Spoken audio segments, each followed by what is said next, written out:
L'activité en elle-même a démarré en octobre 2019 avec une réflexion et une mise en place au printemps de cette année-là aussi. Et puis une montée en puissance dans l'année 2020 de nos commercialisations et de nos différents types de commercialisation. On est donc sur une exploitation laitière à Origny-sur-Seine dans le Châtillonnais avec deux activités différentes en production laitière, une transformation directe et vente directe sur l'exploitation et ce qui n'est pas transformé part en production fromagère. Pour nous, avant d'être des éleveurs, on est surtout des consommateurs. Moi qui suis maman, j'ai vraiment le besoin de me dire qu'on est mieux informé en tant que consommateur et quand on a créé le groupement, c'était notre volonté d'informer sur nos pratiques environnementales et surtout sur la dimension aussi du bien-être animal pour que le consommateur soit mieux informé.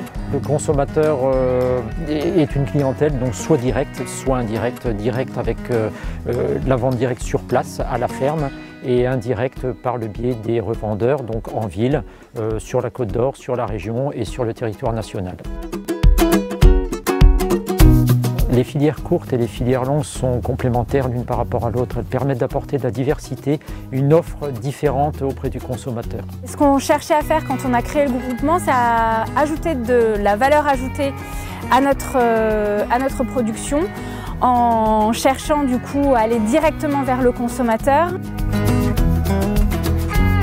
Aujourd'hui, notre groupe travaille avec l'abattoir local qui est à 30 km de nos exploitations, qui se situe donc à Venarey-les-Laumes. La découpe-transformation de nos produits se fait en Saône-et-Loire. Nous souhaitons à terme faire évoluer la partie découpe-transformation avec un investissement dans un atelier froid. Deux aspects importants dans ce PAT, la communication, que ce soit auprès du grand public, auprès des enfants, auprès de la restauration collective, et ensuite l'ordonnancement et la logistique qui permettent de rationaliser les transports et puis de rendre efficaces ces transports.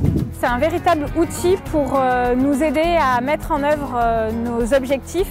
Ce PAT va nous permettre d'apporter une cohésion entre les différents fournisseurs, entre les différents acteurs de toutes les filières alimentaires qu'on peut trouver et permettant ainsi une meilleure valorisation des revenus de chacun et une valorisation de l'offre auprès du grand public.